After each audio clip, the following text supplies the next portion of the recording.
Ladies and gentlemen, please be seated. We are about to begin our session titled Urdu mein Tarikhi Fiction Nigari, Qurratullain Haider, Abdullah Hussain, Intizar Hussain. Please switch off your mobile phones or put them on silent mode. There will be a question-answer session at the end of the discussion. We would appreciate it if complete silence is observed while the session is in progress. I would like to request the moderator and the participants to please take their seats on stage.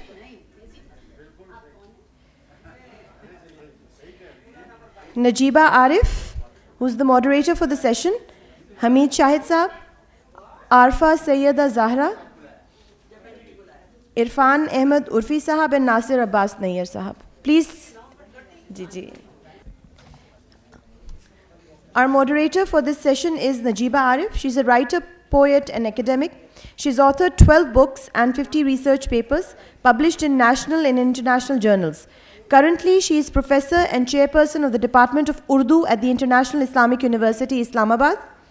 Dr. Arif was the founder, co-editor of the research journal Mayar and the guest editor of Bunyad, the research journal of Lams. She is also the editor of the first indexation agency of Urdu journals in Pakistan. Over to you, Najeeba, please. السلام علیکم خواتین و حضرات.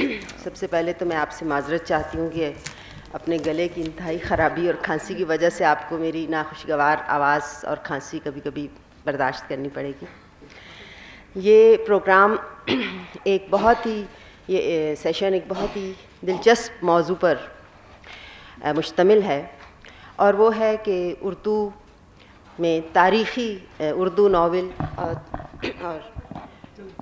شکریہ تاریخی fiction نگاری کے حوالے سے 3 بہت اہم فکشن نگار شخصیات زیر بحث آئیں گی، جن میں قرۃالعین حیدر، عبداللہ حسین اور انتظار حسین شامل ہیں. ہمارے پینلسٹ میں اس وقت جو لوگ موجود ہیں ہمارے عہد کے معروف اور بہت معتبر نام ہیں. سب سے پہلے محترمہ عارفہ سیدہ زہرا صاحبہ ہیں. کسی تعارف کی محتاج نہیں، حقیقتاً ایک علم دوست، ادب دوست شخصیت ہیں اور اپنے علمی مرتبے کے اعتبار سے پورے ملک میں بہت محترم سمجھی جاتی ہیں اور جانی پہچانی ہیں. ان کے ساتھ تشریف رکھتے ہیں حمید شاہد صاحب. فکشن نگار ہیں، نقاد ہیں اور اپنی ادبی دلچسپیوں اور سرگرمیوں کے باعث نہ صرف معروف ہیں بلکہ مقبول اور محبوب بھی ہیں. ان کے ساتھ تشریف رکھتے ہیں عہد حاضر کے بڑے نقاد محترم ناصر عباس نیّر صاحب. ناصر عباس نیّر صاحب نے تشریف لائیے پلیز. ناصر عباس نیّر صاحب نے نہ صرف اردو تنقید میں اپنا ایک انتہائی وقیع اور معتبر مقام بنایا ہے بلکہ فکشن میں بھی انہوں نے حال ہی میں ان کی 3 کتابیں یکے بعد دیگرے آئی ہیں اور انہوں نے اپنی ایک شناخت فکشن نگاری کے حوالے سے بھی بنائی ہے.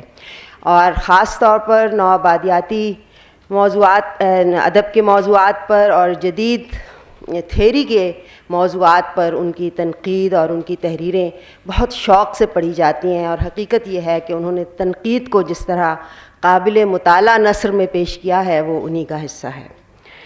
ان کے ساتھ تشریف رکھتے ہیں عرفان احمد عرفی صاحب.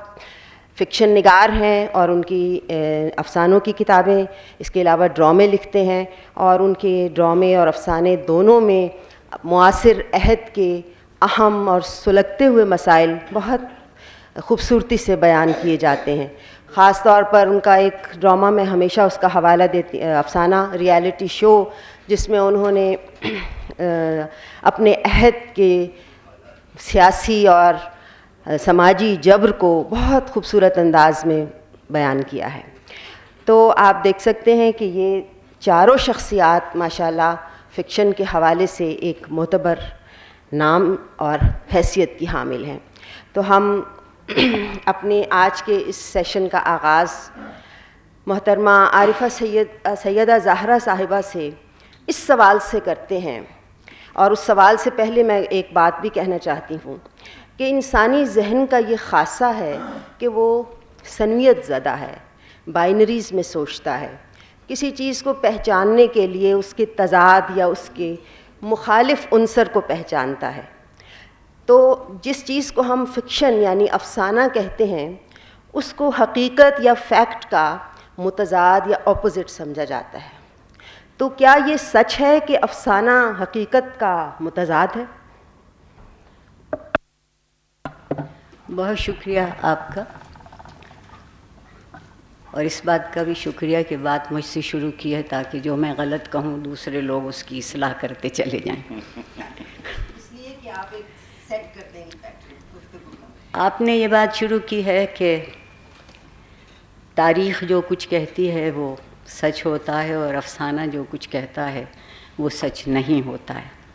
میرا یہ یقین ہے کہ تاریخ میں نام، جگہ اور وہ تاریخیں جو کیلنڈر میں لکھی جاتی ہیں وہ سب بہت صحیح ہوتی ہیں، لیکن جو صحیح تاریخ ہوتی ہے وہ افسانے میں ہوتی ہے.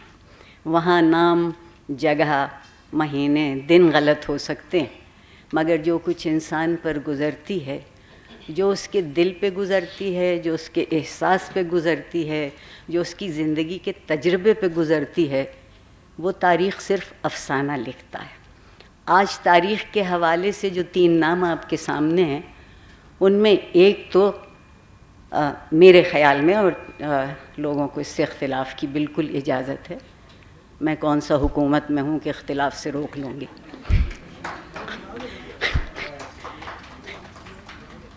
قرۃ العین حیدر جس طرح وہ تاریخ کو سمجھتی ہیں کسی کے بس میں نہیں ہوا. میں باقی دونوں کو بھی اتنا ہی عزیز و محترم جانتی ہوں، لیکن ایک علم کا سوال ہے. قرۃ العین حیدر کے ایک افسانے کو سمجھنے کے لیے تاریخ کے ایک پھیلاؤ کو سمجھنے کی ضرورت ہے. میں ہمیشہ کہتی ہوں کہ قرۃ العین حیدر تاریخ کو اپنی مٹھی میں جگنوں کی طرح بند کر لیتی، اور جہاں کہیں انہیں کسی اندھیرے پر ایک روشنی کی ضرورت ہوتی ہے تو وہ ایک جگنو آ کے چمکنے لگتا ہے. ہم نے تاریخ کے ساتھ ایک اور سلوک کیا ہے کہ ہم نے تاریخ ہم زندگی کے ساتھ بھی ایک سلوک کر رہے ہیں. ہم خانوں میں بانٹتے ہیں. یہ مذہب کی تاریخ ہے، یہ اقتصاد کی تاریخ ہے، یہ سیاست کی تاریخ ہے. اس ملک میں عام آدمی، عام لوگوں کی تاریخ نہیں لکھی گئی، وہ ان لوگوں نے لکھی ہے، وہ ان 3 لوگوں نے لکھی ہے. اور قرۃ العین حیدر کے ہاں تاریخ فکر کی اساس ہے، فکر کی بنیاد ہے. ان کے خیال میں اگر تاریخ کے تجربوں سے انسان کا شعور متاثر نہیں ہوا ہے، میں لاشعور کی بات نہیں کر رہی ہوں، اگر شعور متاثر نہیں ہوا ہے تو تاریخ ان کے پاس سے نہیں گزری. آگ کے دریا میں ہمیں ناموں سے وحشت ہونے لگی کہ یہ عجب ہے، گوتم نیلمبر ہی ہوتا ہے، کوئی اور نہیں ہوتا. سوچنا یہ ہے کہ لارڈ میکالے بے شک یہ کہتے رہیں اور ٹوائن بھی اس میں اضافہ کرتے رہیں اپنے تاریخ داں ہونے کی حیثیت سے کہ مشرق میں جو کچھ ہے وہ کسی قابل نہیں ہے. اور ہمارے ساتھ ہندوستان کے سیاسی تعلقات بھی جو کچھ بھی ہوں، لیکن بر صغیر کی اس بات سے کوئی انکار نہیں کر سکتا کہ فلسفے اور تاریخ دونوں کی جو پرورش بر صغیر میں ہوئی ہے وہ بہت کم کہیں اور ہوگی. اور لطف یہ ہوا کہ جو وسط ایشیا سے لوگ آتے گئے، ایران سے لوگ آتے گئے، وہ علم کی میراث کے ساتھ ایک تجربے کی میراث لائے تھے، کیونکہ میرے نزدیک علم کی میراث تجربے کے بغیر نہیں ہوتی. اور جب تجربے کے بغیر علم کی میراث ہوتی ہے تو میرے جیسے ڈگری یافتہ جاہل بہت ملتے ہیں. کاغذ کا ٹکڑا تو ملتا ہے، مگر جو چیز شعور کو جگاتی ہے وہ ہمیں نہیں ملتی. انتظار حسین صاحب کو دیکھیے، ہم نے ان غریب کو بہت سال بہت ستایا کہ یہ تو ابھی تک نکلے نہیں بلند شہر کے پاس سے. کیسے نکلیں گے وہ جہاں سے آ رہے ہیں، جو تاریخ ان کے خمیر میں گندھی ہے، اس تاریخ کو ردی کی ٹوکری میں کیوں پھینکا جائے؟ وہ تاریخ ہماری تاریخ ہے. اور اگر ہم یہ کہیں بغیر، چونکہ آج کل خادم حسین رضوی صاحب ذرا گوشے تنہائی میں ہیں اس لیے کہا جا سکتا نہیں ہے، ہم نے یہ بھی کہہ دیا کہ مذہب کا نام زندگی کو سکیڑنے کا نام ہے. مذہب کا نام زندگی کو دائیں بائیں آگے پیچھے کا حکم دینے کا نام ہے. مذہب کا کام تو صرف ایک ہے کہ تاریخ نے جو شعور دیا ہے اس کو اخلاق کی میزان پر پرکھ لیجئے. اگر اخلاق کی میزان پر وہ سچا اترا تو وہ تجربے کا حصہ ہے، اور اگر وہ سچ کی میزان پر پورا نہیں اترا تو وہ سیاست کا حصہ ہے. سیاست نے زمانے سے سمجھوتے کیے ہیں، تاریخ نے نہیں کیے. چونکہ تاریخ نے نہیں کیے اس لیے کہانی بھی نہیں کر سکتی. کہانی اتنی پرانی ہے جتنا انسان پرانا ہے، اور وہ بڑا ناشکرا انسان ہوگا جو اپنی زندگی کے پس منظر کو بھول جائے. پیش منظر کو یاد کرنے والے کسی نہ کسی صورت سے اختیار اور اقتدار مانتے ہیں. پس منظر کو ماننے والے اپنی شخصیت کا پھیلاؤ، اپنے ذہن کی وسعت، اپنے احساس کی نمی اپنے لفظوں میں لے کر آتے ہیں. قرۃ العین حیدر اور انتظار حسین اور عبداللہ حسین، ان لوگوں نے تاریخ کو مٹھی میں بند کیا. ہماری کہانی ہمیں سنائی تاکہ ہم اپنے تجربوں سے بے خبر نہ ہو سکیں. فی الحال اتنا ہی. شکریہ.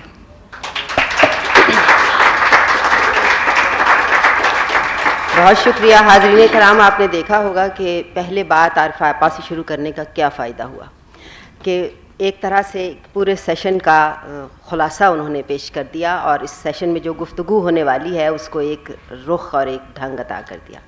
بہت شکریہ عارفہ آپا. اور اب میں حمید شاہد صاحب سے اسی سوال سے شروع کروں گی کہ کیا افسانہ واقعی حقیقت کا متضاد ہوتا ہے؟ بڑی عجیب سی بات ہے. واقعی عارفہ صاحبہ نے تو ہمیں مشکل میں ڈال دیا نا. اتنے اچھے ہم تو مقرر نہیں ہیں. ہم تو لکھنے والے جو ہوتے ہیں وہ صرف لکھنے کی طرف توجہ دیتے ہیں. شاید بولنا ہمیں آتا بھی نہیں ہے اتنا زیادہ، اور اتنا اچھی بات ہم کر بھی نہیں سکتے ہیں جتنی خوبصورت بات انہوں نے کی ہے. یہ بالکل. لیکن میں جب یہ موضوع میرے پاس آیا تھا تو میں تو پہلے اس میں الجھ گیا تھا. لکھا ہوا تھا تاریخی فکشن نگاری. بھائی میں نے مسلم کے بارے میں بات کرنی ہے، میں نے اپنے محترم جو ہیں بڑے معروف نسیم حجازی صاحب کے بارے میں اور آخری چٹان کے بارے میں اور کن کے بارے میں بات کرنی ہے، کیونکہ ہمارے ہاں تاریخی فکشن نگاری کا تصور تو وہی ہے کہ آپ نے تاریخ سامنے رکھی ہے، اسے ڈسٹارٹ کرتے جاتے ہیں. وہ پہلی ڈسٹارٹیڈ ہوتی ہے، پھر اسے آپ اور زیادہ اسے مکروہ حد تک لے کے جاتے ہیں اور پھر آپ اسے لکھ دیتے ہیں اور یہ فکشن بن جاتی ہے.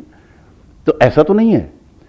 یہ بالکل آپ نے درست کہا کہ جناب وہاں پہ تاریخیں اور نام تو شاید درست ہوں، باقی سب جھوٹ ہوتا ہے.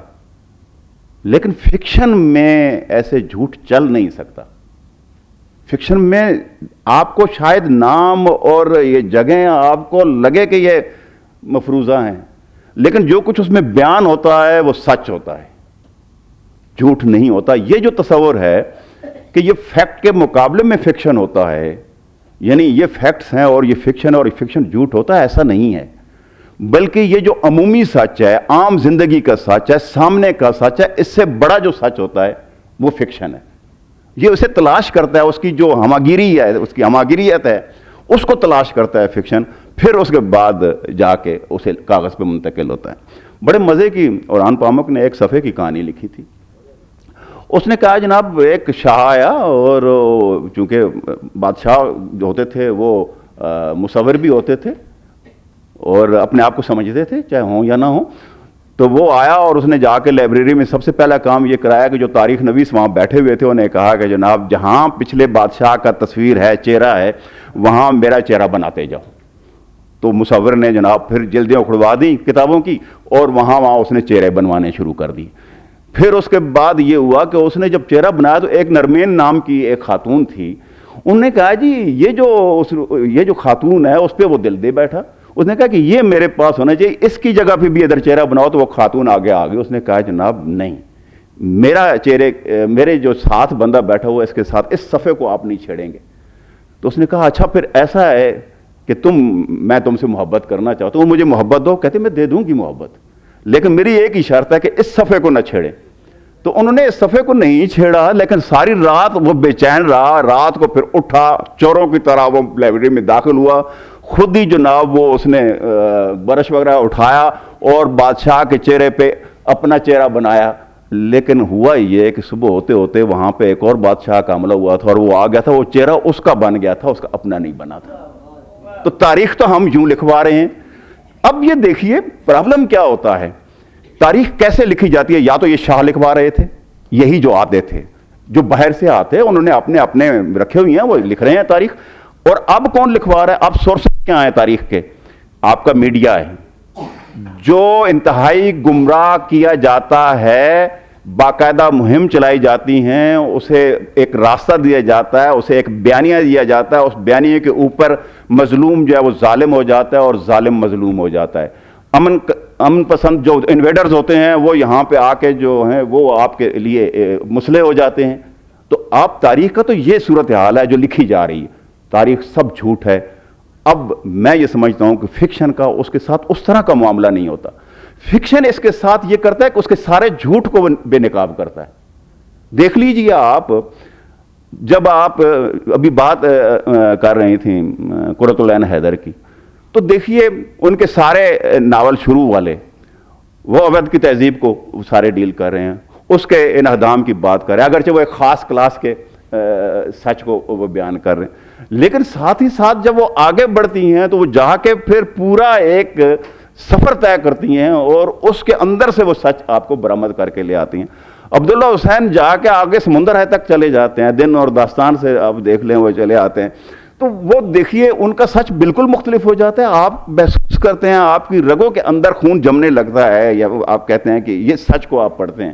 تو میں یہ سمجھتا ہوں کہ فکشن کا سچ جو ہے یہ اور ہے، اور یہی سچ ہے. اور یہ جو جسے ہم سچ سمجھ رہے ہیں یہ جھوٹ ہے. ہم تو اپنے آپ سے سچ نہیں بول سکتے.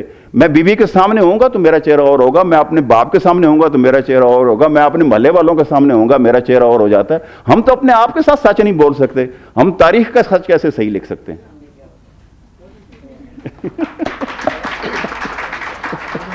بہت خوب. غالباً آسکر وائلڈ نے ایک جگہ کہا تھا کہ when truth becomes a fact it loses all its intellectual worth. تو ناصر عباس نییر صاحب معاف کیجیے، ناصر عباس نییر صاحب نے اس موضوع پر لکھا ہے اور اس پر بہت غور کیا ہے. ان سے درخواست ہے کہ وہ فکشن اور تاریخ نگاری کے درمیان اس ربط پر کچھ روشنی ڈالیں. جی بہت شکریہ. میں آپ نے جو سوال اٹھایا تھا اسی سے آغاز کرتا ہوں. آپ نے کہا کہ ہم بائنڈریز میں سوچنے کے عادی ہیں. پہلا سوال تو یہ کہ یہ ہمارا جو سوچنے کا طریقہ ہے یہ ہمیں نیچر سے ملا ہے یا کلچر سے. تو زیادہ امکان یہ نظر آتا ہے، یہ تو کوئی جو نیورولوجسٹ ہے یا نیورو سائنسز کا ماہر ہے وہ بتا سکتا ہے کہ برین میں بائنڈریز ہیں یا مائنڈ میں بائنڈریز ہیں.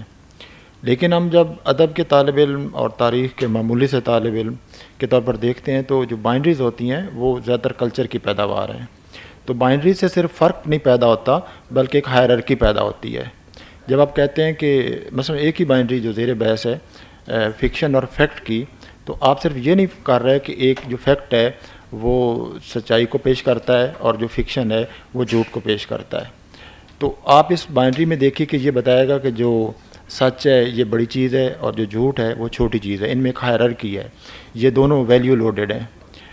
اب حقیقت یہ ہے کہ یہ فرق اور یہ جو ہائرارکی ہے اس سے بہت غلط فہمیاں پیدا ہوتی ہیں، اور یہ اتنا ان کے اثرات گہرے ہوتے ہیں. جیسے مرد اور عورت کی بائنڈری ہے، مشرق اور مغرب کی بائنڈری ہے، تو ہمیشہ ایک کو اوپر فضیلت حاصل رہے گی اور دوسرا اس سے کم تر درجے کا ہوگا. تو جب یہ ہمارے کلچر کے ذریعے ہمارے اس لاشعور کا حصہ بن جاتی ہیں تو ہمارا جو پرسیپشن ہے چیزوں کے بارے میں وہی ہو جاتا ہے. تو اسی طرح ہم تاریخ کو سمجھتے ہیں کہ یہ ایک بڑی چیز ہے اور اس کے مقابلے جو فکشن ہے، افسانہ ہے، جھوٹ ہے. حالانکہ یہ فکشن جھوٹ نہیں ہے. جو فیکٹ ہے، اب فیکٹ سے مراد اگر وہ سچائی ہے یا وہ علم ہے جو ہمارے حواس کے ذریعے ہم تک پہنچ رہا ہے، تو علم کا ذریعہ محض حواس تو نہیں ہے نا. کسی چیز کا علم حاصل کرنے کے لیے، اس کی بصیرت حاصل کرنے کے لیے آدمی کے پاس اور بھی بہت سی فیکلٹیز اور بہت سی صلاحیتیں ہیں. تو سینسز صرف ایک اس کا ذریعہ ہے. تو میں سمجھتا ہوں کہ جو افسانہ ہے، اگرچہ افسانے کا لغوی مطلب تو وہی ہے کہ جو گھڑی ہوئی کہانی ہو، لیکن گھڑی ہوئی کہانی کا مطلب ہرگز نہیں ہے کہ وہ اس میں سچائی نہیں ہے یا حقیقت نہیں ہے. ایک تاریخ جو، لیکن یہ تاریخ اور فکشن میں فرق ضرور ہے، لیکن یہ اس طرح کا نہیں ہے کہ جھوٹ اور سچ کا فرق نہیں ہے. مثلا تاریخ کا تعلق ماضی کے ساتھ ہے، ماضی میں جو کچھ ہوا اس کے بارے میں جو مورخین ہیں انہوں نے جو لکھا، تحقیق کے بعد لکھا، وہ تو تاریخ ہو گیا.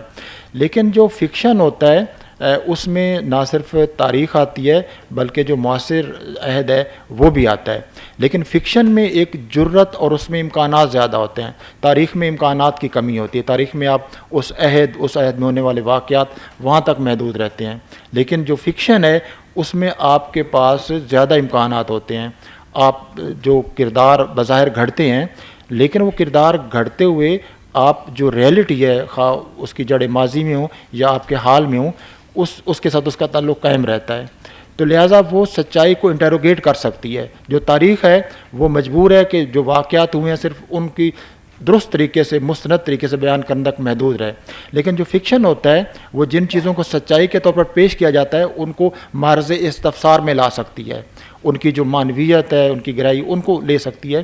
لہٰذا فکشن ہمیں دنیا کو، انسانی وجود کو اور اس کے مسائل، ان کو سمجھنے میں سب سے زیادہ مدد دیتا ہے.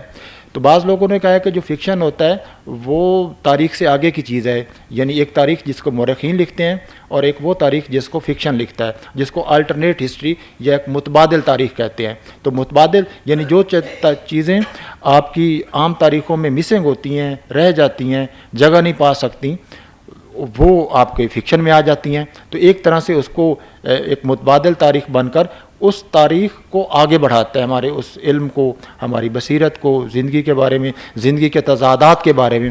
تاریخ میں تضادات نہیں آ سکتے. یہ تو ایک بنیادی بحث تھی. دوسرا اس جو ہمارے سیشن کا عنوان ہے، میں اس پہ بھی بات کرنا چاہتا ہوں. یہ تھوڑا سا مس لیڈنگ ہے کہ اردو میں تاریخی فکشن نگاری، حمید شاہ صاحب نے بھی اس کی طرف اشارہ کیا، اس سے زیادہ اچھی گفتگو عارفہ سیدہ زہرا پہلے کر چکی ہیں.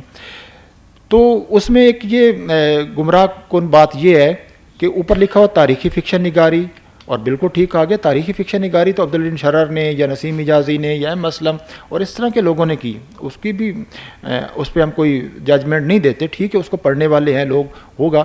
لیکن یہ کہ یہ جو 3 نام دیے گئے یہ تو تاریخی فکشن نگار نہیں ہیں.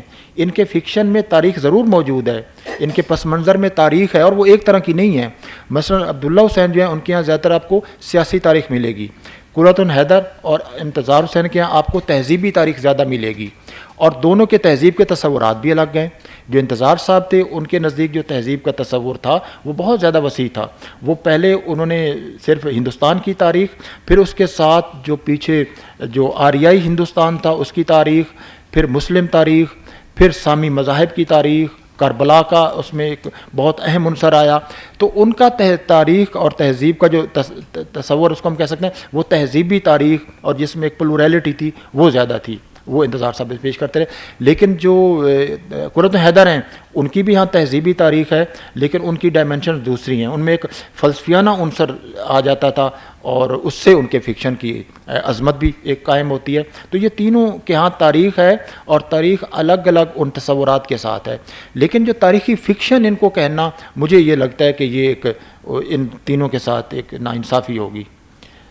تو ٹھیک ہے، بہت اچھی بات آپ نے کی. اس بات پر ہم آگے سوال کریں گے. اس سے پہلے ہم عرفی صاحب سے درخواست کریں گے کہ وہ اسی موضوع کے حوالے سے ابتدائی گفتگو کریں تاکہ پھر ہم اگلے سوال کی طرف چلیں. جی بہت شکریہ.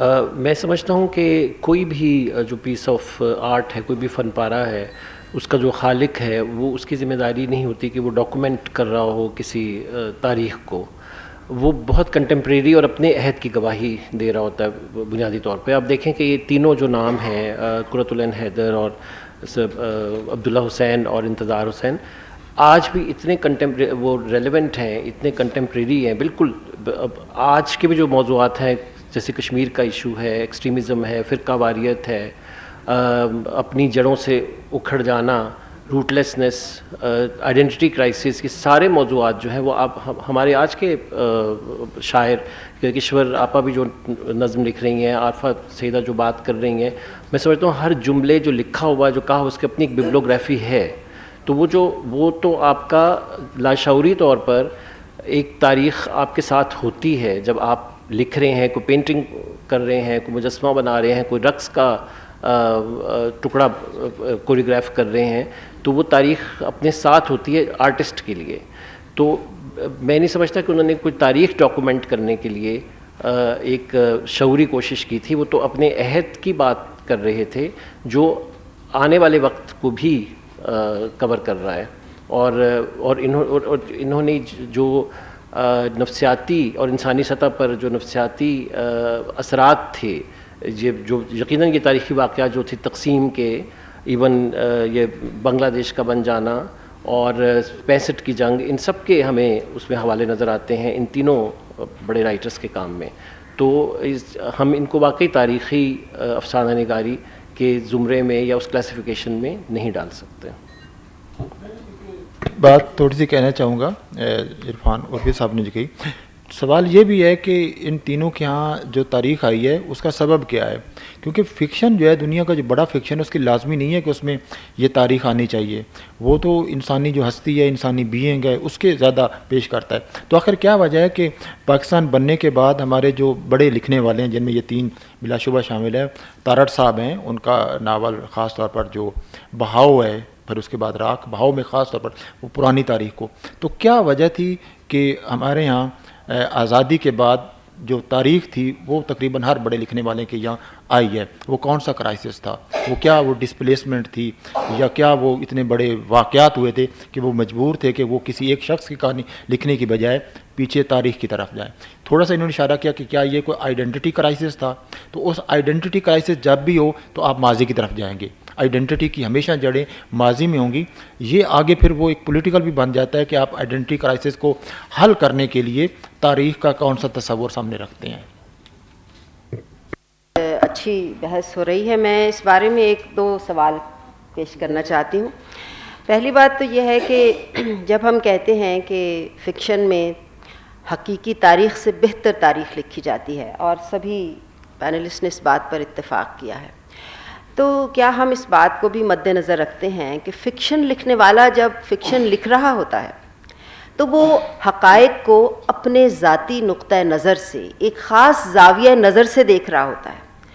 اس کا وہ زاویہ نظر, اس کی شخصیت, اس کے افکار, اس کے نظریات, معاشرے میں اس کی حیثیت, اس کے سماجی مقام, اور اس کے فکر و دانش کی سطح, اس کے علم اور اس کی جتنی بھی فکری اور ذہنی اورینٹیشنز ہیں ان سب پر منحصر ہوتا ہے. تو ایک ایسی موضوعی حقیقت وہ پیش کرتا ہے ایک طرح سے جو اس کو نظر آئی ہے.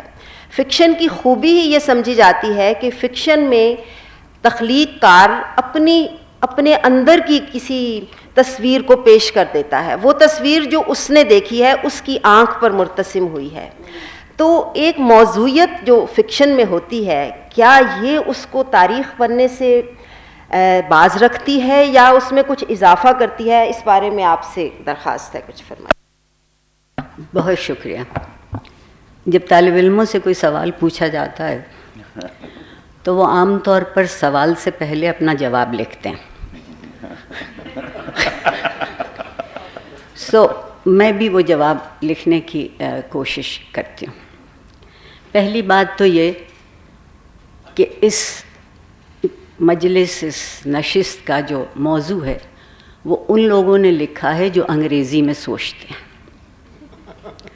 اور اسی لیے اس کے موضوع میں یہ ابہام پیدا ہوا ہے.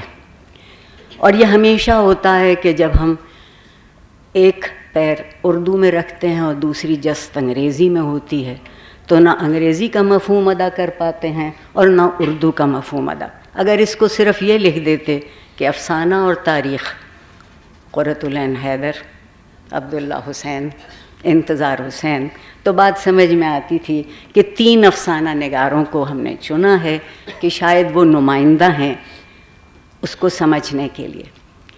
بہت سے نام انتہائی معتبر اسلامی اخلاقی نام ہیں. نسیم حجازی کا, یوسف بن تاشفین, یا دوسرے, انہوں نے بہت کمال کے باتیں لکھی ہیں.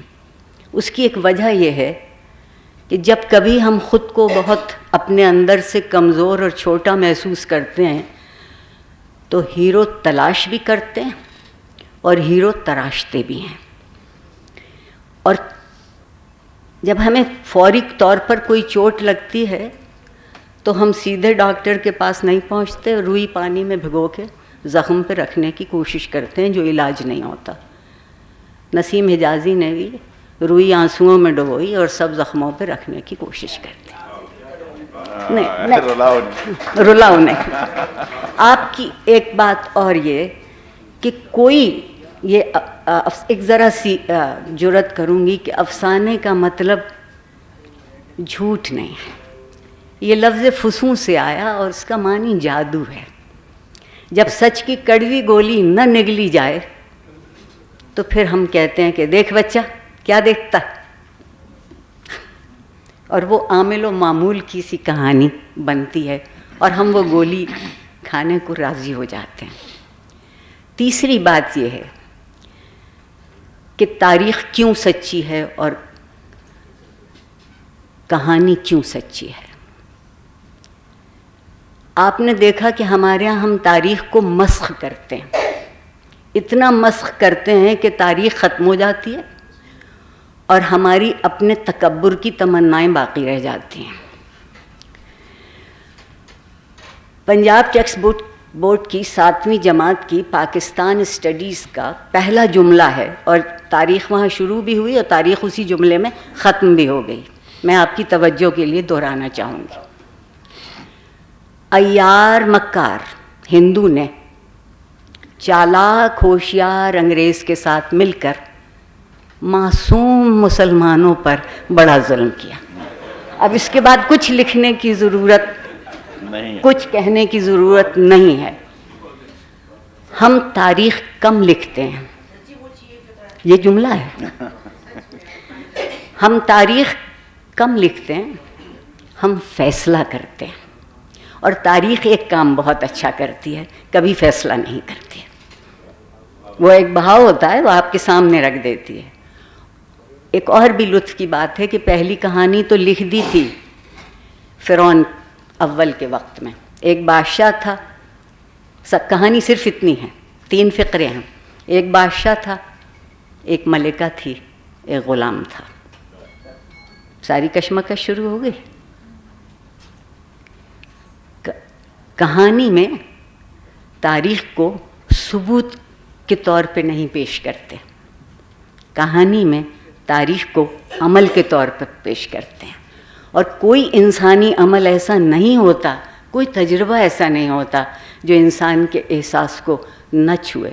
ان تینوں نے تقسیم کی کہانی لکھی ہے اور تقسیم کی تاریخ حقیقتاً پاکستان و ہندوستان کے تقسیم کی تاریخ حقیقتاً دنیا کی خونی ترین ہجرت ہے. اگر اتنا خون بہا کے بھی کسی کی رگوں میں خون نہ جمے تو پھر انسانیت کا ماتم کرنا چاہیے، اس کا ماتم کرنا چاہیے.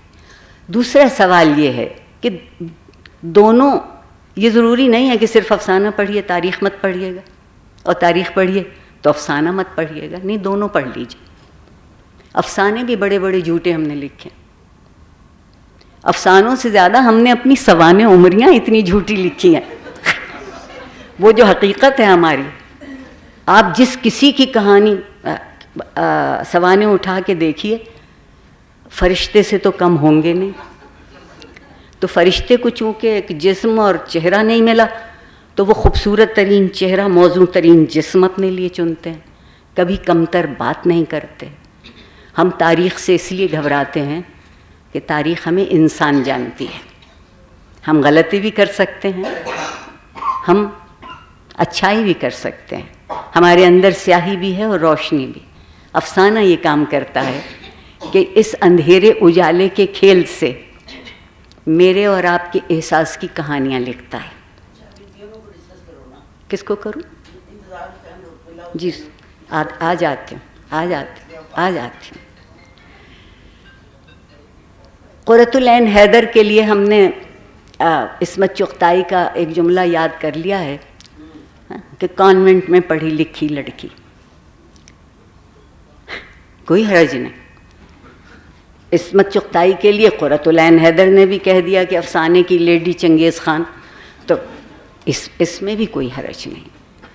اگر ہم ایک دوسرے کے ساتھ مل کے ہنس نہیں سکتے تو ہم کچھ کہہ نہیں سکتے. قرۃ العین حیدر کے ہاں تاریخ تہذیب سے زیادہ فکر کی تاریخ ہے.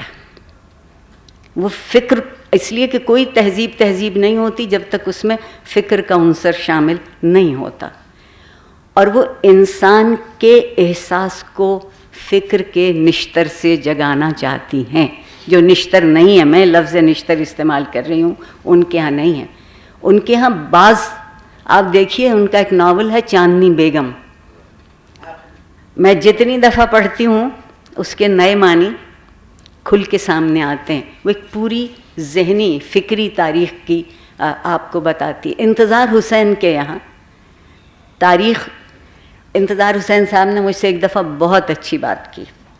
مجھے یہ خوش نصیبی ہوئی کہ میں ان کا ایک انٹرویو لوں, اور وہ میری درسگاہ جہاں میں لوگوں کو گمراہ کرنے کی کوشش کرتی ہوں اس میں آئے, اور میں نے ان کے سامنے ایک جملہ رکھا کہ یہ جو آج کے جدید ادب میں میجک ریئلزم کی بات ہوتی ہے, اس قدر آہستہ سے بولے عارفہ وہ کیا ہوتا ہے. جب میں نے اس کی تھوڑی سی تشریح کی, کہنے لگے مجھے تو ان صاحب کا علم بھی نہیں, میں تو کب سے یہی کہانیاں لکھ رہا ہوں.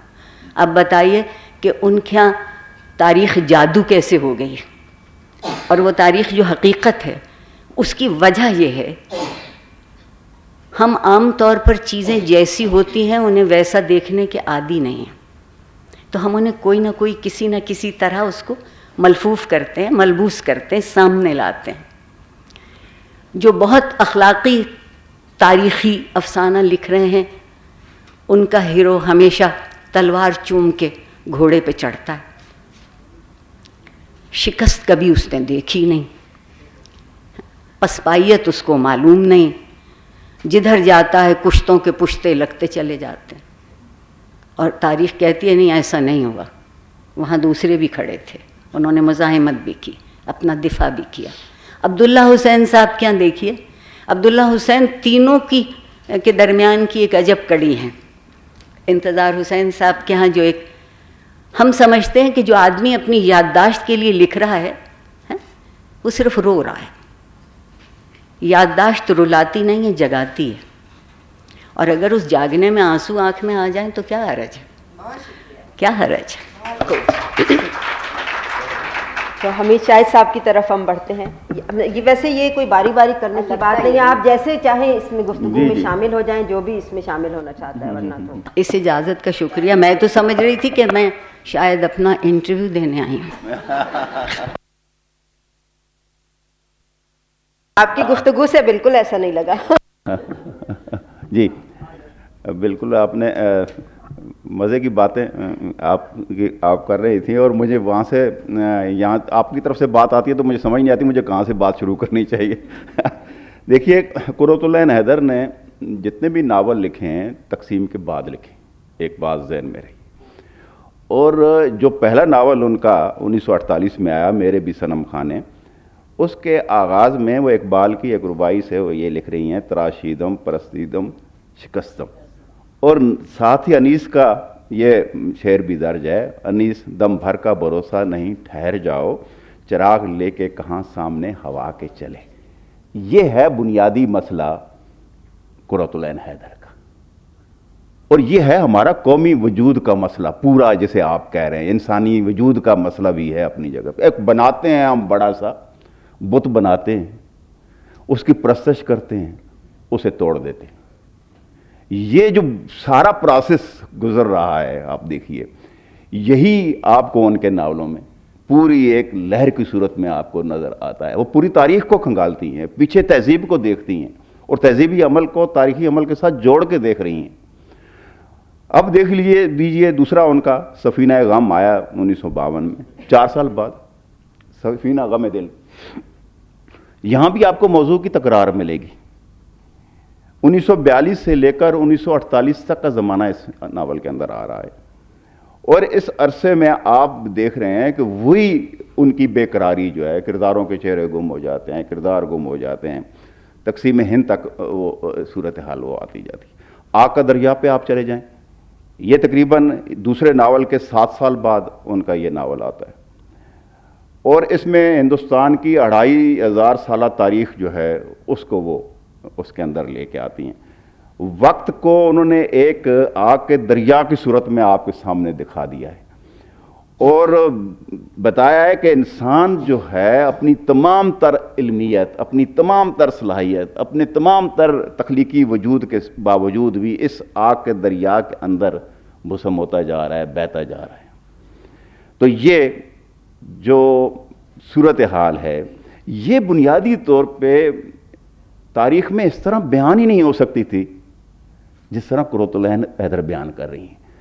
اب یہ جو آپ کو اچھا, اس کے بعد ذرا ان پہ ایک بڑا شور شرابہ جب ہونا شروع ہوا کہ جی یہ تو ایک قسم کی اودھ کی اور فلاں, اور چونکہ بالائی طبقے سے رکھتی ہیں, تو انہوں نے اس کیفیت کو بھی توڑنے کی کوشش کی ہے, اس تاثر کو بھی ختم کرنے کی کوشش کی. تو اس کے بعد جو ان کا چاندنی بیگم آیا تھا 1990 میں, آپ دیکھیں وہ نچلے طبقوں کی جا کے وہ اس کو لے کے آتی. لیکن دیکھیے کسی بھی مرحلے پہ وہ تاریخ سے اس طرح یہ نہیں ہو سکتا کہ وہ ان کے اندر وہ سینسیبلٹی نہیں ہے, تاریخی شعور نہیں ہے ان کے ہاں. ان کے ہاں تاریخی شعور پوری طرح کام کر رہا ہوتا ہے, ساتھ تہذیبی شعور بھی پوری طرح کام کر رہا ہوتا ہے, اور ساتھ سب سے بڑا مسئلہ وہ انسانی وجود کا ہے, وہ اس کے اوپر بات کر رہی ہوتی ہے. اب دیکھ لیجئے انتظار صاحب کا. انتظار صاحب جو ہیں بالکل یہ ناصر نے بڑی مزے کی بات اور بڑی اچھی بات کہی کہ ان کا جو تاریخی شعور ہے اور تہذیبی شعور ہے وہ قدرے مختلف ہو جاتا ہے اور زیادہ ہمہ گیر ہوتا ہے, سمجھتا ہوں. یہ تاریخ کے ہر یا تہذیب کے, آپ ہند اسلامی تہذیب کہہ لیں, گنگا جمنی تہذیب کہہ لیں, یہاں تک نہیں رکتے بلکہ آپ کی اسلامی تاریخ جو ہے پیچھے تک آپ ان کے افسانوں کے اندر دیکھ رہے ہیں, اور پھر اس کے بعد یہاں کی جو خود ہندوستان کی تہذیب ہے اس تک وہ جاتے ہیں, اور پھر وہ سوال کھڑے کرتے چلے جاتے ہیں, اور بہت تہذیبی سطح پہ بہت ڈیلیکیسی کے ساتھ وہ آپ کے سامنے یوں ایک ایک جملے میں ایک ایک جگہ پہ آپ کے سامنے سوال کرتے ہوئے چلے جاتے ہیں. عبداللہ حسین ایسا نہیں کرتے. عبداللہ حسین کا مسئلہ سارا سیاسی ہے, اور سیاسی اور سماجی ہے, تہذیبی بھی نہیں ہے. وہ سیاسی اور سماجی جو سوال کو اس کو پورے کا پورا اور سیاسی اخلاقیات کے ساتھ وہ جوڑتے ہیں اوورال. آپ یہ دیکھیں جو کچھ ہمارے ساتھ ہوا تقسیم تک ہوتا ہے, معاشرے کے ساتھ ہوتا ہے, کیسے جگڑ رہے ہیں آپس میں. میرا خیال ہے جس طرح کی ایک بڑا کام انہوں نے عبداللہ حسین نے یہ کیا کہ جو زبان انہوں نے ہمیں دی ہے, جو پاکستانی کی خالص میرا خیال ہے زبان, اس کے اندر انہوں نے اسے لکھا, اس اثر سے بھی نکلے ہیں وہ جو زبان کے ہاں ہمارے ہاں. جی پلیز.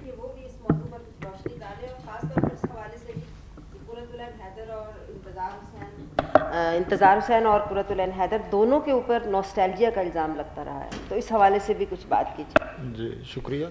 ایک تو آپ نے سوال جو دوسرا سوال کیا وہ بھی بہت اچھا تھا, بڑے بنیادی سوال آپ نے کیے کہ جو فکشن لکھنے والے ہیں کیا وہ اپنی جو سبجیکٹیوٹی ہوتی ہے اس کو لے آتے ہیں. تو جتنی سبجیکٹیوٹیز ہوتی ہیں وہ ظاہر ہے آپ کے جو زمانے کے سوالات ہیں, بڑے بڑے واقعات ہیں, آپ کا جو پاور سٹرکچر ہے وہ آپ کی سبجیکٹیوٹی بناتا ہے.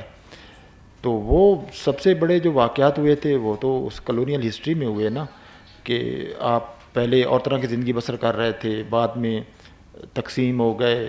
اب یہاں کسی نے آزادی کا لفظ استعمال نہیں کیا, تقسیم کا. تو یہ بالکل دو الگ لفظ ہیں. ہندوستان کا آزاد, بر صغیر کا آزاد ہونا اور بر صغیر کا تقسیم ہونا, ان دونوں کے بالکل الگ الگ مطلب ہے. تو اس تقسیم کے نتیجے میں ظاہر بہت بڑے کرائسس پیدا ہوئے. تو میرا خیال ہے ہمارا فکشن لکھنے والے جو تھے ان کے پاس کوئی راستہ نہیں تھا کہ وہ اس کرائسس کا سامنا کرتے اور اس پر لکھتے. عرفی صاحب نے یہ کہا کہ جو فکشن لکھنے والا تھا وہ ڈاکومنٹ نہیں کرتا, لیکن قرۃ العین حیدر جو تھیں وہ باقاعدہ ریسرچ کرتی تھیں اور پیچھے جاتی تھیں. البتہ جو انتظار صاحب ہیں اور وہ اس طرح تحقیق کرتے اور پرانی تاریخوں کو فکشن لکھنے کے لیے، ویسے تاریخ اور تہذیب کے وہ بہت یعنی ایک عالم آدمی تھے، پڑھتے تھے، لیکن جس طرح قرۃ حیدر ناول لکھنے سے پہلے باقاعدہ ان تاریخی دستاویزات کا مطالعہ کرتی تھی، چھان بین کرتی تھی، ہمارے دوسرے دو لکھنے والے نہیں کرتے تھے. اسی سلسلے کو آگے پھر شمس الرحمان فاروقی نے آگے بڑھایا، جب کئی چاندتے سر آسماں لکھا تو وہ اس میں کیا. لیکن یہ اس سے ناول، یہ بڑا سوال یہ پہلے سے ناول کے فن پہ کیا اثر ہوتا ہے؟ کیا بڑا ناول اس لیے پیدا ہوتا ہے کہ اس کو ڈاکومنٹ تاریخ کو کیا گیا یا نہیں کیا گیا، وہ ایک الگ چیز ہے کہ آپ نے اس سے فائدہ کیسے اٹھایا اس کو. ہمیشہ سے بالکل ٹھیک کہا کہ اصل مسئلہ تو انسانی ہستی اور وجود کو ہوتا ہے کہ اس میں جو کریکٹرز ہیں وہ ان واقعات کا کیسے سامنا کر رہے ہیں یا ان پہ کیا اثر ہو رہا ہے. تو ہمارے یہ تینوں لکھنے والے بالکل ایک ہی آگے بھی زمانہ ہے، تو ان تینوں کے ہاں الگ الگ طرح سے تاریخ آئی ہے. اب قرۃ حیدر جو ہیں ان کے ہاں جو تاریخ ہے اس میں تہذیب بھی پچھلی تاریخ بھی ہے اور جو معاصر ہے وہ بھی ہے. مثلا آگ کا دریا کے اگر آپ آخری صفحات پڑھیں تو آپ جو کراچی کے بارے میں ہیں تو آپ کو لگے گا کہ بالکل انہوں نے جو لکھی تھی وہ 1956-57 کے آس پاس جو لکھا تھا وہ ایسے لگتا ہے کہ وہ آج کا کراچی ہے. تو یعنی وہ اس زمانے کی کنٹمپریری جو تاریخ تھی وہ اس کو لکھ رہی تھیں اور ایسے پریسیج کر رہی تھی جیسے آگے جو 60-65 سال بعد جو کچھ ہونا ہے وہ اس کو نظر تو اس لیے ہم کہہ سکتے ہیں کہ اس کا جو تاریخی شعور ہوتا ہے وہ صرف ماضی اور حال تک نہیں ہوتا، وہ آگے تک بھی جا سکتا ہے، کیونکہ وہ اس تاریخی شعور ان کو جو سماج کا جو سٹرکچر بن گیا ہے وہ آگے کیا چلے گا اس کے بارے میں وہ پیش گوئی بھی کر سکتی ہیں. اب یہ عبداللہ حسین کے بارے میں انہوں نے ٹھیک کہا کہ انہوں نے جو نثر لکھی اس پہ ہماری بات نہیں ہوئی کہ تینوں کا جو اسلوب کیسا ہے. تو اب ظاہر ہے قرۃ حیدر کا اسلوب اور انتظار صاحب کا بالکل اور ہے، لیکن جو عبداللہ حسین ہیں بعض ہمارے نقادوں نے کہا کہ وہ ہمارے پہلے پاکستانی ناول نگار ہیں، یا اداس فصلوں کو بعض لوگوں نے کہا کہ وہ پہلا پاکستانی ناول ہے. تو اس میں ایک چیز یہ بھی ہے کہ اس میں جو زبان آئی ہے وہ اس لکھنے والے کی جو پنجاب میں رہتا ہے، تو بہت ہمارے جو زبان کے سلسلے میں بہت زیادہ پیورٹن رویہ رکھتے ہیں، وہ ان کو برا بلا بھی کہتے تھے کہ ان کو زبان لکھنا نہیں آتی تھی. پھر وہ بھی کہہ دیتے کہ مجھے تو اردو آتی نہیں تھی، میں تو انگریزی سے آیا تھا. اور وہ کئی واقعات بھی بیان کیے کہ میرے والد نے کہا کہ اگر انگریزی نہیں پڑھو گے تو آپ ریلوے اسٹیشن پہ وہ جو کام کرتے ہیں کلی کی طرح کام کرتے، کہتے مجھے کلی ہونے سے ڈر نہیں لگتا تھا، لیکن وہ جو نکر پہنتے تھے اس سے ڈر لگتا تھا. تو اس نکر کے خوف سے تو میں نے یہ انگریزی پڑھنا شروع کی. لیکن اس سے میں سمجھتا ہوں کہ انہوں نے، یہ تو خیر انکسار تھا کہ انہیں زبان نہیں آتی تھی، لیکن انہوں نے زبان، ہر جو فکشن لکھنے والا ہوتا ہے وہ اپنے موضوع کے اعتبار سے اور ان کرداروں کی جو صورتحال ہے وجودی اور نفسیاتی یا تاریخی اور صورت، اس کی وہ زبان وہ ایجاد بھی کرتا ہے، انوینٹ بھی کرتا ہے. تو تینوں کی زبان میں بھی فرق ہے اور تینوں بڑے تو ہیں لیکن تینوں کے بڑے ہونے کی جو بنیادیں ہیں وہ الگ الگ ہیں. بالکل صحیح. اصل میں یہ اتنا پھیلا ہوا موضوع ہے کہ ان تین نابغہ روزگار شخصیت کے بارے میں ایک گھنٹے کے سیشن میں سیر حاصل گفتگو کرنا تو ناممکن ہے. عرفی صاحب سے میں ایک آخری سوال اس سیشن کا کرتی ہوں، انہی سب باتوں کو آگے بڑھانا چاہیں یا یہ کہ تاریخ جو ہے وہ سماجی شعور کا اظہار کرتی ہے جیسے خود آپ کے افسانے بھی کرتے ہیں، تو ان تین افسانہ ناول نگاروں کے حوالے سے اور فکشن نگاروں کے حوالے سے. جی، میں یہ کہنا چاہوں گا کہ جیسے ناصر عباس نیر نے کہا کہ قرۃ جو ہے وہ لکھنے سے پہلے تحقیق انہوں نے کی، اس میں کوئی شک نہیں، مگر میں یہ سمجھتا ہوں کہ بیسیکلی سوال پہلے اٹھتا ہے تخلیقی تجربے میں. جب آپ کریٹو پروسیس میں جاتے ہیں تو ایکچولی آپ خود ایکسپلور کرنا چاہ رہے ہوتے ہیں، آپ کے پاس جواب ہوتے نہیں ہیں. وہ جو کیوروسٹی ہے، وہ جو جس سوال کی تلاش میں، جواب کی تلاش میں آپ ہوتے ہیں، وہ آپ کو تحقیق کی طرف لے جائے تو یہ الگ بات ہے. ایسا میں نہیں سمجھتا کہ جیسے شعور کی رو ایک میں بہجنا آپ سمجھتے ہیں کہ ایک بتنقیدی حوالے سے ایک بات ہے، مطلب کہ شعوری کوشش ہو کسی بھی تخلیق کار کی. جیسے عبداللہ حسین کے ہاں جو ہمیں ہلاکت اور ہجرت جو نظر آتی ہے، اس میں جو المیہ ہے وہ دوسری ہجرتوں کے بارے میں بھی ہے جو معاشی ضرورتوں کی وجہ سے ہمارے ہاں آج بھی ہو رہی ہیں، صرف پارٹیشن کی جو تقسیم کی ہجرت نہیں ہے. تو جو افسانہ نگار ہے، جو کہانی کار ہے، جو لکھتا ہی اس بنیاد پر ہے کہ وہ جاننا چاہتا ہے. جو تاریخ دان ہے وہ جان چکا ہوتا ہے اور اس کو ڈاکومنٹ کرتا ہے. تو جو آپ اپنے سوالوں کے جواب کے تلاش میں آپ تحقیق میں چلے جاتے ہیں، کیونکہ آپ کے پاس جو سوالات ہیں وہ زیادہ کنٹمپریری، جیسے کہ ہم نے کہا کہ وہ آج کے کراچی کی بات کر رہی ہیں. جتنے بھی موضوعات ہیں، انتظار حسین کے پاس، عبداللہ حسین کے ہاں ہم دیکھتے ہیں، قرت کے ہاں دیکھتے ہیں، ایون جمیلہ ہاشمی، منٹو، غلام عباس، سب نے جو کہنے کو تاریخی حوالے ہیں وہ ان کے اپنے عہد کے ہیں، لیکن جو آج بھی ریلیونٹ ہیں. تو میں نہیں سمجھتا کہ یہ کوئی بھی افسانہ نگار جو ہے یا کوئی کہانی کار یا مجسمہ ساز یا پینٹر پہلے وہ تحقیق کی طرف جائے گا اور پھر وہ لکھے گا. تحقیق پہ تاریخ اس کے اندر ہے، لیکن وہ ڈیفینیٹلی اپنے کو اوتھینٹسٹی کرنے کے لیے، اوتھینٹک کرنے کے لیے وہ اس کو ایک دفعہ ویریفائی ضرور کر لے گا. یہ ایک شعوری کوشش ہوتی ہوگی، مگر وہ جو تخلیقی تجربہ ہے وہ یہ بہت سارے جو کلاسیفیکیشنز ہیں اس کے نیچے رہ کے نہیں وہ کر سکتا. بہت اہم گفتگو اور اس میں تشنگی مجھے بھی محسوس ہو رہی ہے اور یقیناً آپ کو بھی محسوس ہو رہی ہوگی، لیکن ہمارے پاس وقت مختصر ہے تو چند ایک دو سوال. جی پلیز آپ بیٹا ان کو مائک دے دیجیے. اچھا ٹھیک ہے. جی میرا نام عبدالوحید خان ہے اور میں عارفہ صاحبہ سے مخاطب ہوں. آپ نے اپنی گفتگو کے آغاز میں ہی یہ کہا، افسانے اور تاریخ کا تقابل کیا اور یہ تاثر دیا کہ تاریخ سراسر جھوٹ ہے اور اصل سچ افسانے میں. مختصر میں اپنے الفاظ میں یہ بیان کر رہا ہوں. میرے خیال میں یہ ایک طرح سے معذرت کے ساتھ سویپنگ سٹیٹمنٹ ہے، ایسا ہوتا نہیں. اگرچہ میں اور بہت سی مثالیں بھی دے سکتا ہوں، لیکن ایک مثال جو ہم سب کے دلوں کے زیادہ قریب ہے ادب سے دلچسپی کی وجہ سے وہ دیتا ہوں کہ اگر تاریخ مکمل طور پہ جھوٹ ہوتی تو 1857 کے واقعات جو غالب نے بیان کیے ہم انہیں کلی طور پہ مستند نہ مانتے. شکریہ.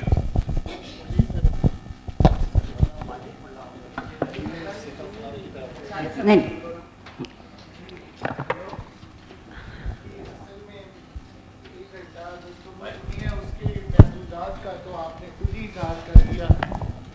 اصل میں جس طرح سے ہر چیز ہر آدمی کے لیے نہیں ہوتی، اسی طرح ادب بھی ہر انسان کے لیے نہیں ہے، تاریخ بھی ہر انسان کے لیے ظاہر نہیں ہے.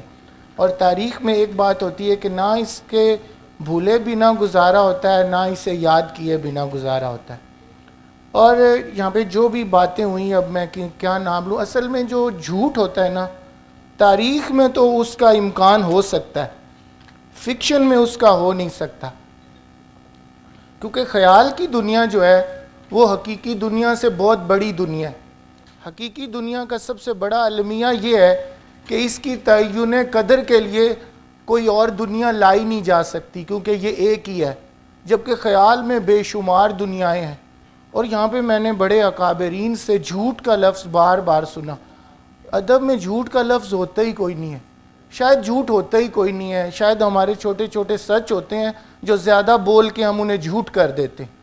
تو ہم خادم حسین رضوی سے بے شبہ تنافر اختیار کریں، لیکن ہمیں اپنے اندر کے اپنے شعبے کے خادم کو بھی خاموش کرانا چاہیے. میں یہ چاہ رہا تھا کہ بھی اصل میں موضوع کی محدود کوئی بھی نہیں ہوتا. بات اتنی سی ہے کہ وہ ایک ہمارے پبلشر سے ہمارے دوست نے کتاب چھپوانی تھی تو اس نے 2-3 سال نہ چھاپی، تو اس نے کہا یار چھاپ دو. تو وہ کہتا ہے اصل میں مسئلہ یہ ہے کہ تمہارے ٹائٹل پہ ہیں دھنک کے رنگ، تو وہ دھنک کے رنگ ملیں گے تو تمہاری کتاب چھپے گی. تو جس موضوع پہ گفتگو میں دلائل محدود ہوں اس موضوع کو انسان کو ارتداد نہیں اختیار کرنا چاہیے. بس یہی معروضی سی بات. آپ ایک سوال کا جواب دیتے ہیں. میں ادھر دے مائکروفون آگے دیں آپ.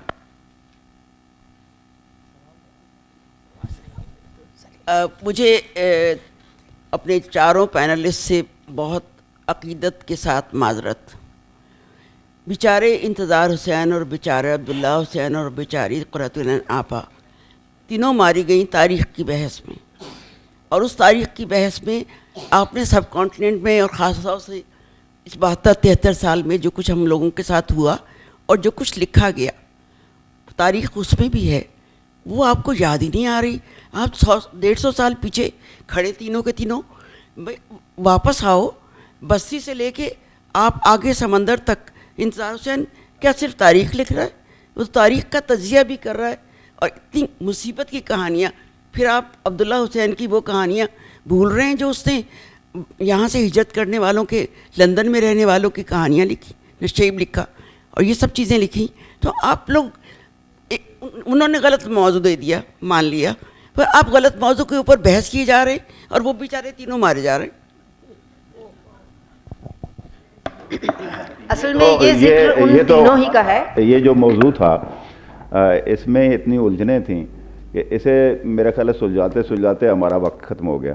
اس میں کوئی شک نہیں ہے جیسے آپ بات کر رہے ہیں، ہم باغ پہ بات کرنا چاہتے تھے، ہم نشے پہ بات کرنا چاہتے تھے، لیکن کیسے کرتے، اس لیے کہ ہم تو ابھی پہلے الجھے ہوئے تھے اس پہ ہی، اور اس الجھنے میں یہ ہے کہ وقت ظاہر ہے. آپ کا گلہ اپنی جگہ پہ بالکل درست ہے. میرا خیال ہے کہ کچھ بنیادی سوالوں کو طے کرنا بھی ضروری ہوتا ہے، کیونکہ تاریخ جب لکھی جاتی ہے تو وہ نتائج کی صورت میں سامنے آتی ہے. وہ نتائج جن سوالات سے پیدا ہوتے ہیں، جب تک وہ سوالات ذہن میں صاف نہ ہوں ہم ان نتائج پر پوری طرح بحث نہیں کر سکتے. تو جو بحث ہوئی ہے میرے خیال میں بڑی مفید رہی ہے اس حوالے سے کہ ان تینوں کے حوالے سے ہی تاریخ اور فکشن کے تعلق کو دریافت کرنے کی کوشش کی گئی ہے، اور یہ ایک بہت اہم بات رہی ہے.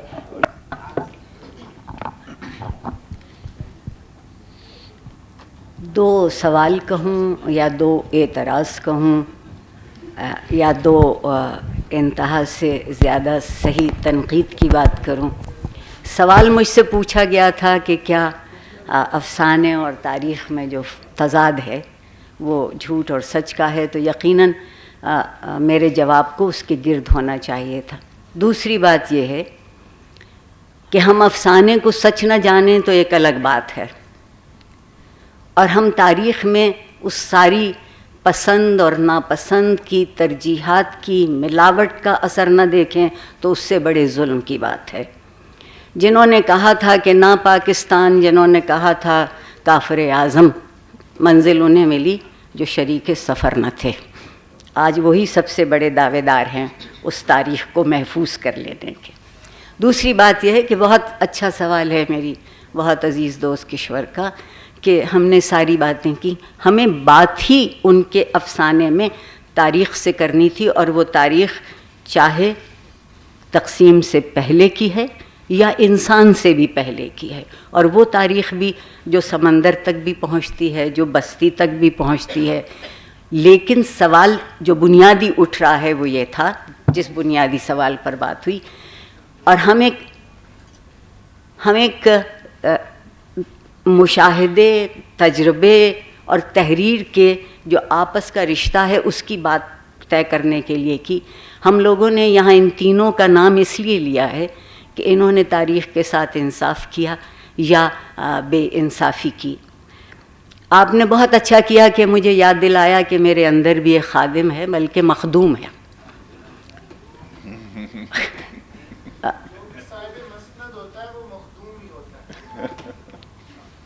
اب مجھے بہت فخر سے کہنا پڑے گا کہ میری 107 پشتوں میں کوئی صاحب مسند نہیں تھا.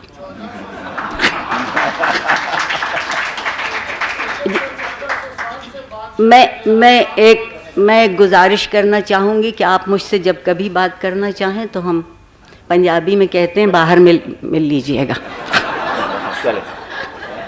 میں شکریہ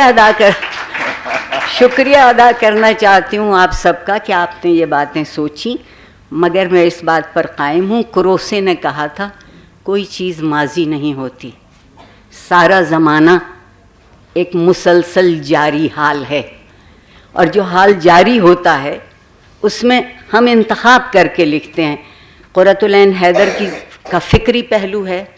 انتظار حسین کے لیے یہ کہہ دینا کہ انہوں نے تحقیق نہیں کی میرے دل پہ گھوسے کی طرح لگتا ہے.